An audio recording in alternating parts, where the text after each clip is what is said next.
It's really exciting that you're coming to town to San Antonio to the McNay next week to discuss the opening of your new museum at Riverside. How excited are you now that we're just a few weeks out of the opening?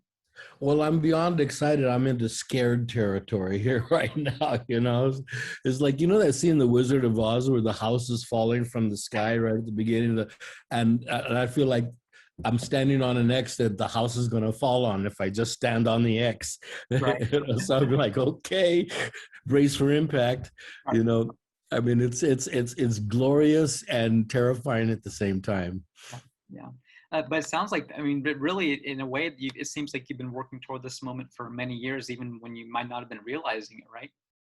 That's it, because I never had this dream about having a museum, but everybody would come up to me during the years and say, you should have your own museum. And I said, get out of here, who's going to, And then this gift fell out of the sky, like the house, I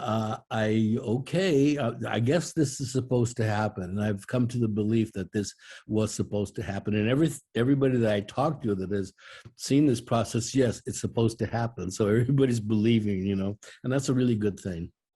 So when did those conversations first become serious, and who did you talk to, and how did it become, something that you just brushed off to saying, okay, this might actually happen? Well, the town of Riverside came to me with this proposition, which doesn't usually happen, and so that was 5 years ago and according to everybody that I talked to that's in the museum community, they say that we are traveling at warp speed in museum years, 5 years from the proposal to actually we're opening the doors. We didn't have to build a building, which is great. We had to remodel the building, which took time, but we're skyrocketing down the tracks. I mean, it's like unbelievable. So it became that reality, and then because I didn't understand what they wanted at first, right. Because I had a show there at RAM, and it was Works on Paper. It was the biggest show they ever had. So they had this building that they needed to repurpose. It was a town library. They were building a new one down the street. And they had been down the road with a couple other agencies, a children's museum or a science museum or something. Anyways, those fell through or they didn't proceed. And the city manager, John Russo, came to me and offered me this, but this was like 5 days after I met him and the whole team there. And he came back with a 5-color brochure, with here's what it's going to look like. And so I thought, well, would you want me to buy a museum? I'm doing okay, but I don't know if I'm doing museum okay, And he says, no, we want to give you the museum for the collection. Okay, how does that work? Sure. Stand on the X, stand on the X, and the building's going to fall on you. But it was the only thing that made it move forward was the contribution of the community, that really came. Also, the state gave us a lot of money, and then the community really came forward with all the philanthropic entities that they have there, and we made up the rest. And here we are. We're getting ready to open. That's fantastic. It is fantastic. So as we sit here today chatting, Mr. Marin, we're about a week out from your visit to the McNay here in San Antonio to discuss the Cheech. When's the last time you were in the Alamo City?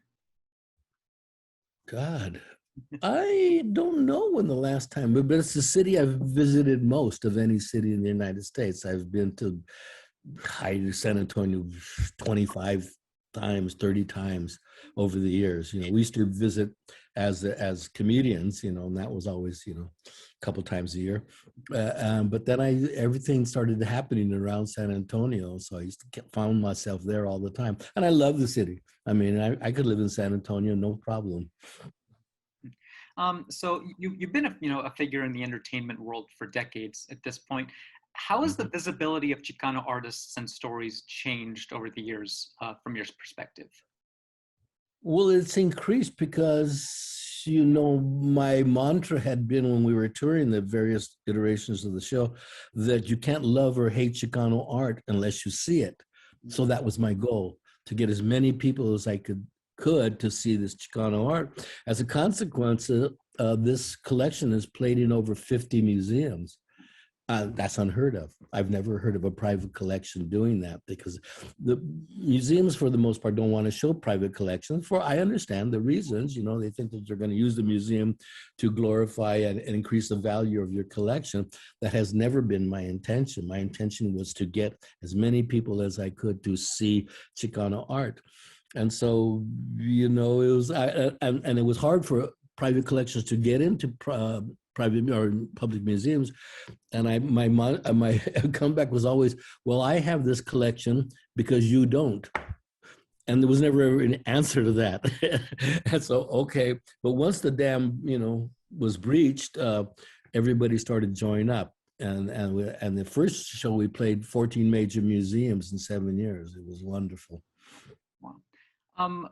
But most people hear the name Cheech Marin and they think of the actor and the comedian first. But when did you become passionate about collecting and exhibiting other people's art? Well, you know, I was always a collector of something all my life, whether it was baseball cards or marbles or stamps, or I had that, you know, I was a kid that collected and had that mania or that gene, maybe it is. And so I was had, you know, so when and then I was self-educated in art at a very early age, around 11. I had a group of cousins we were very academically oriented, and all went to Catholic school, so we had that in common, that liberal arts sense of education. And we gathered together, and the head cousin, Louis, my cousin Louis Robles, he assigned us all subjects to learn. Regine, you go learn about Middle Ages, and Lolly, you learn about literature, and Cheech, learn about art and bring it back to the group. So I went to the library, whatever town I was in, took out all the art books and looked at them. And so by the time I was, you know, 12 years old, I had a pretty good working knowledge of Western art. You know, I knew Rembrandt, I knew Da Vinci, you know, Botticelli, you know, Renoir, all those guys. And so when I finally had enough money to actually collect art, that's when I discovered these Chicano painters. And it's not that they had been had not been discovered before, but not on a gigantic basis, you know. And they were still struggling they weren't accepted into museums and or even galleries was a hard thing to get a hold of. So I said, you know, why these guys aren't getting any shelf space? Why is that? And let's fix that. Mm-hmm. And so that was my crusade going forward, to have them play many as museums so that they could see Chicano art and make their decisions for themselves. Usually the response I had was, well, I didn't know anything about Chicano art, and I didn't know if I like it, but I like this. Yeah, because you saw it. You know, so that worked good. Yeah, so in a way, really just that exposure and really, I know you've had, like you mentioned, you've played a big role in that with getting this art and the pieces in your collection to many museums where they might not have otherwise. It seems like that exposure in itself is already kind of a triumph, right? Oh, it's absolutely, you know, we broke attendance records in every single museum we went to, starting with the Smithsonian, you know, and then the De Young and LACMA and the Minneapolis Museum, State Museum, all those, you know, every one of them. So, and partly because they hadn't seen it and they were interested, but partly because we appealed to an audience that had never been in a museum before. You know, and they didn't, a lot of cities didn't know they had that many Latinos in their neighborhood either until they came out of the woods and started going to this museum. So it was a big eye opener for everybody, but it was starting to establish us in the art firmament, you know. At the same time, did you experience that some of those crowds were also like Chicano and Chicanas themselves, but maybe not realizing what some in their community were creating? Yeah, oh, absolutely. Depends on where you were in the country. This is getting in and out of Los Angeles and Texas and San Antonio for the most part, and then showing them what we were doing, because it's my belief that because of the longevity of this school and the description of culture over a long time, over a couple generations now, that it is maybe the most important American school of painting ever. Would you like to talk a little bit about what folks can see at the Cheech when it opens? Because obviously it seems like you have more than just like 2D art and paintings in your collection. You have massive pieces, you have installations, sculptures, it seems like. Would you like to talk a little bit about that? Yeah, well, we're spreading that. By and large, the collection is paintings, but we have a bunch of other stuff now too. We're getting there, and we just installed a huge lenticular piece by the De La Torre brothers, and it's like massive. It's 26 feet tall. Out we had to cut a square out of the second floor basically, and so the thing could come up through it, and it is like massive, and it's like spectacular, and it's the first thing you see when you come into the museum. It's that entrance piece, and so we're starting to add more and more things, but it is a jewel box of a museum, and you couldn't imagine any finer place to highlight all the individual artworks that we have in it. And so, as I was talking to him the other day, the director and the other people that work for RAM, I said, we're not in a hurry to roll out this collection. Like we got to get everything in here.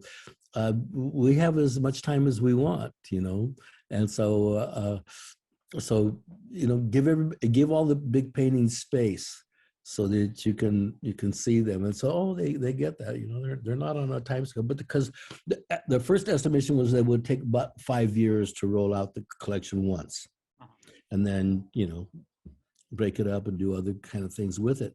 But that's 5 years. I think we can even take longer, because you want the people to keep coming back to see the things that they love, but also new things every time they come. Right, right. Can you tell me a little bit about where you would go to build up your collection over the years? Was it just studios and galleries? Was it also other kinds of visits? And where would you go? Because I imagine it wasn't just California where you grew up, right? Yeah, no, I mean, the thing that really made this collection come together is I traveled all the time with Cheech and Chong. Mm-hmm. I was in every city. I discovered some of the best artists in the collection in Corpus Christi. I mean, what art scout is going to go to Corpus Christi at that time this is a new movement, or Brownsville, or, any of those kind of things. But I was, and I got taken to galleries in every one of those cities. Oh, I get it. So very early in my collecting experience with this, I was introduced to the painters of Texas, the Chicano painters in Texas. And I realized right away that this is part of the same family. One group is a little more urban, one more is a little more rural, but it's the same genetic code here. They're describing their communities. And that's what this Chicano school is really, in essence, is description of a community over a lengthy period of time. And it can change names. It can be Chicano, it can be Latinx, can be Chicano, Chicana, all those things. But it's the same experience of defining the culture. Right, right. So that's fascinating. So your experience with Cheech and Chong allowed you, kind of facilitated your art collector side and made it easier to see all kinds of different art from different places. Yeah, it was because we went to those places. I had the same experience. I put together a big Art Nouveau and Art Deco collection earlier before this because of the same experience. I traveled all the time, so I could be in New York, could be in LA, I could be in Evanston, Illinois. And I would have this process of where I'd come into town, take out the yellow pages, antiques. Oh, that my babe, call them up. Do you have this and this? I'll be right over. And then sometimes I have to carry pieces with me on a plane for a month, until I got home. But so I was used to that with actually the paintings, and finding paintings in galleries and or studios was much easier process, because I didn't have to dig through rows and rows and stacks of antiques. But it was unique. I mean, the things were meant to happen. I really am of that belief they were meant to happen. And so I just went along with that flow. Were there any cities that you visited in those years that you were surprised that there was a Chicano population or Chicano artist population, and maybe you wouldn't have expected it? Minneapolis.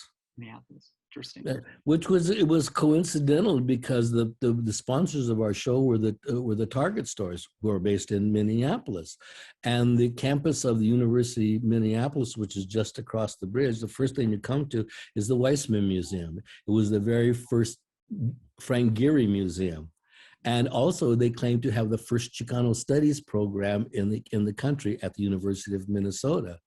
And so when I, let up the call that we were going to be there, Chicanos, Mexicanos, quien sabe qué, came out of the woodwork, and they like, where have these people been? Well, you haven't been talking to them, so they didn't talk back to you, because if you're not being addressed, there's no conversation. Right. And now there was. Right. Yeah, it's on both sides to kind of start that conversation and want Yeah, to exactly. And collaborate. both sides kind of didn't know how to interact until there was a show where they could meet, and because the overwhelming perception in the community was, well, this is really, museums are really not for us. And if you don't see pictures of your culture or your people, your neighborhoods on the museum walls, then it is not for you. Right. Mr. Marin, it seems like you're as well equipped as anyone to answer this question. What to you defines the spirit of Chicano art, aside from it just being created by an artist who's Chicano or Chicana? No, it has to have some tangential quality to it that describes the experience, describes the community, describes it over a length of time. Chicano art is not informed by one subject. It's informed by observation of a large number of audience over myriad points of view and objects, and where all those, when you look at the whole pie, you see how they're all related, because whether it's religious or personal or historical or gender-based, all those parts come together, because the tendency for the art establishment is they try to codify these things in the smallest kind of lineage that they can. They existed from 64 to 68. That's it, but that's not how this group of artists work. They pass it on from generations, and they're all around for a long time too. Now the oldest ones are starting to die off because they're approaching in their 80s and 90s, and so, but they're being refreshed by generations in back of them, because they get it. They get it. They've seen it in the walls of the museums. So I can do that too, and that's the key. Yeah. Obviously, it's going to be such a major event when the Cheech opens, because it's going to be the first or the biggest dedicated space of its kind for this kind of art and work. But what are your long-term hopes for the Cheech, and what do you hope that it influences down the road? Well, it is not as just a repository of paintings. It's a cultural center with many aspects of culture. The next thing I want to tackle after we kind of get the show going and come to a regular routine that we know what we're doing is starting the film department there, because we have space for it. We've allotted space for it. We assigned space for it, and Robert Rodriguez has agreed to kind of head that space there. And I could think of no better person in the world to guide us through this. He has a program called How to Make a Film with $7,000. Which he debuted at the Cannes Film Festival in the Director's Fortnight section. A great hit. And what it was, it basically teaches you how to do every job on a film set, whether you're the director, the writer, the actor, the craft service guy, the best boy, the electrician, all photographer, all those things. So when you go to make a film, you have at least a little bit of touching example of experience with all those facets. And so nobody can bullshit you. Well, they can try, which they do, but it is a multi-headed beast making a film. It's the art form of our existence. I think it's a magic form because it can do anything. And so to learn how to manipulate this, you have to have some practical experience, hands-on experience. It's not all theoretical. You get a lot of maybe directors who think they're going to, or writers who think they're going to be a director now, and they get on set and you got 1,000 questions a minute. I was just writing it. Well, just do it like I wrote. But how did you write it? Did you with a green pillow or a red pillow? Or this guy is tall or short? There's some point in every film where the director, don't ask me any more questions. This is a practical. This is the trade tech for film artists. Yeah. You're absolutely right about Mr. Rodriguez, because I've talked to many local filmmakers here in San Antonio and in South Texas that have been influenced by him. A couple of them were on that show and on that initiative to really get exposure and be selected for this opportunity to make a film, and it's done a lot for them. So he's done a lot here. He's not only he's the guy that can get a film made or makes film, but he is of the digital age. He started making films in the digital age, so he has no fear of that. Because he worked at a camera store, or what do they call it? Yeah, whatever, you buy cameras there. Anyway, as a kid, he was in high school, and it was when digital cameras first came out, and the owner of the store said, look, you're going to have to sell these, so take this camera home over the weekend and learn how to use it, get all the facets of it. So Robert, give him anything like that. Oh yeah, well, what does this button do? Oh, that's cool. How about this one? Oh wow, look at that. And so he took all these pictures and stuff, and he brought them back to the owner. And he looked at him, and the owner says, you have a talent here. You have a real talent here. So develop that. Don't be afraid of digital. Yeah. And why should you? Because it's the one that can do everything at the same time. And so that's what he teaches. And, he was way ahead of the curve at that point. And now he's teaching other people to be ahead of the curve. And because Robert does every aspect of it. He writes it, directs it, edits it, does the music for it, because there's programs to do that, So he's not afraid, and he teaches that fearless approach to filmmaking, and that's what we want. Absolutely, absolutely, and that harkens back to what you were saying about just having exposure and having accessibility to tools. Is that might be all someone needs to unleash their inner artist, right? Yeah, exactly. Because I'm allowed to do this. And there's a lot of even areas of art that Chicanos were never kind of welcomed in, installation art or performance art or all kinds of other things. They were kind of reticent to, because, well, this isn't for you. This is for real artists, and because there was some experience early in the days of somebody from LACMA in a position said, well, Chicanos don't make fine art. They make agitprop folk art. And I was telling this to some of the artists. And I goes, well, what's agitprop folk art? Because I don't even know how to make what I'm supposed to be making, Oh man, that's great, Mr. Marin. That's all the questions I had for you. I really appreciate taking the time. Is there anything else that you wanted to add that you want to make sure folks know about the Cheech before it opens up, or just your get a reservation? Yeah. Go to the online our site and make a reservation, because days are starting to sell out now, because don't make a long trip, then you can't get in. Get in first. Yeah, and June 18th is right. That's the opening. June 18th it officially opens, but you can go to the website now. Yeah. I'll make sure to link to that in our online piece and make sure folks are aware of where they can get more information. Make it a destination, because that's what we want to do for this museum. It's not just for locals, it's for the rest of the country and also the rest of the world too. We want to start this conversation with other entities all over the world, and so we make Riverside a destination art city. Absolutely. Which is, I think it's perfectly prepared to do.